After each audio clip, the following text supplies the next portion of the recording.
5 साल की बेटी बाजार में गोलगप्पे खाने के लिए मचल गई। किस भाव से दिए भाई? पापा ने सवाल किया। गोलगप्पे वाले ने जवाब दिया, 10 रुपए के 8 दिए साहब। पापा को मालूम नहीं था गोलगप्पे इतने महंगे हो गए हैं। जब वे खाया करते थे तब तो 5 रुपए के 10 मिला करते थे। पापा ने जेब में हाथ डाला, 15 रुपए बचे थे। बाकी रुपए घर की जरूरत का सामान लेने में खर्च हो गए थे। उनका गांव शहर से दूर है। 10 रुपए तो बस के किराए में लग जाने हैं। नहीं भाई, 5 रुपए में 10 दो तो ठीक है, वरना नहीं लेने। ये सुनकर बेटी ने मुंह फुला लिया और बोली, अरे अब चलो भी पापा, नहीं लेने इतने महंगे। पापा के माथे पर चिंता की लकीरें उभर आई। अरे खा लेने दो ना साहब, अभी आपके घर में है तो आपसे लड़कर भी खा सकती है। कल को पराए घर चली गई तो पता नहीं ऐसे मचल पाएगी या नहीं, तब आप भी तरसोगे बिटिया की फरमाइश पूरी करने को। गोलगप्पे वाले के शब्द थे तो चुभने वाले, पर उन्हें सुनकर पापा को अपनी बड़ी बेटी की याद आ गई, जिसकी शादी उन्होंने 3 साल पहले एक खाते पीते पढ़े लिखे परिवार में की थी। ससुराल वालों ने पहले साल से ही उसे छोटी छोटी बातों पर सताना शुरू कर दिया था।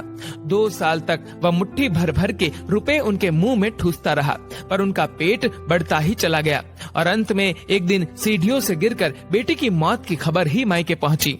आज वह छटपटाता है कि उसकी वह बेटी फिर से उसके पास लौट आए और वह चुन चुन कर उसकी सारी अधूरी इच्छाएं पूरी कर दे, पर वह अच्छी तरह जानता है कि अब ये संभव नहीं है। दे दूं क्या बाबूजी? गोलगप्पे वाले की आवाज से पापा की तंद्रा टूटी। गोलगप्पे वाले से बोले, रुको भाई 2 मिनट।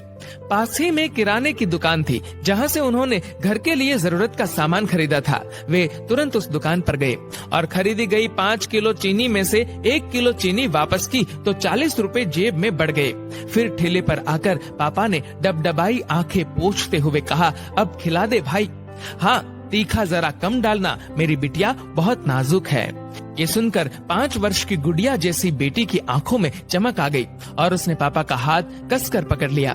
जब तक बेटी हमारे घर है, उसकी हर इच्छा जरूर पूरी करे, कोशिश करे उसे हर संभव खुशी देने की। क्या पता शादी के बाद उसकी कोई इच्छा पूरी हो पाए या ना हो पाए। ये बेटियां भी कितनी अजीब होती है। जब ससुराल में होती है तब मायके जाने को तरसती है, सोचती है कि घर जाकर माँ को ये बताऊंगी, पापा से ये मांगूंगी, बहन से ये कहूंगी, भाई को सबक सिखाऊंगी और मौज मस्ती करूंगी। लेकिन जब सच में मायके जाती है तो एकदम शांत हो जाती है, किसी से कुछ भी नहीं बोलती, बस माँ बाप भाई बहन से गले मिलती है, बहुत खुश होती है, भूल जाती है कुछ पल के लिए पति और ससुराल, क्योंकि एक अनोखा प्यार होता है मायके में, एक अजीब कशिश होती है मायके में। ससुराल में कितना भी प्यार मिले, माँ बाप की एक मुस्कान को तरसती है ये बेटियां। ससुराल में कितना भी रोए, पर मायके में एक भी आंसू नहीं बहाती ये बेटियां, क्योंकि बेटियों का एक भी आंसू माँ बाप भाई बहन को हिला देता है, रुला देता है। कितनी अजीब है ये बेटियां, कितनी नटखट है ये बेटियां, भगवान की अनमोल देन है ये बेटियां। हो सके तो बेटियों को बहुत प्यार दे, उन्हें कभी भी न रुलाए, क्योंकि ये अनमोल बेटी 2 परिवार जोड़ती है, 2 रिश्तों को साथ लाती है अपने प्यार और मुस्कान से।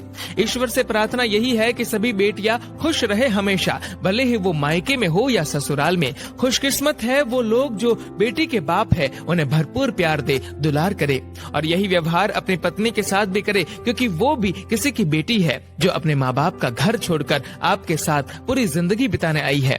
उसके पिता की सारी उम्मीदें सिर्फ और सिर्फ आपसे है। दोस्तों, इस वीडियो को लेकर आपकी क्या राय है, नीचे कमेंट करके जरूर बताएगा। और अगर आपको ये वीडियो अच्छा लगा हो तो इस वीडियो को लाइक करेगा, शेयर करेगा ज्यादा से ज्यादा लोगों तक, और ऐसे ही और भी इंस्पिरेशनल वीडियोस के लिए सब्सक्राइब करें हमारे यूट्यूब चैनल को और फेसबुक पर फॉलो करें हमारे पेज को। धन्यवाद। डाउनलोड मौज, डाउनलोड मौज, डाउनलोड मौज।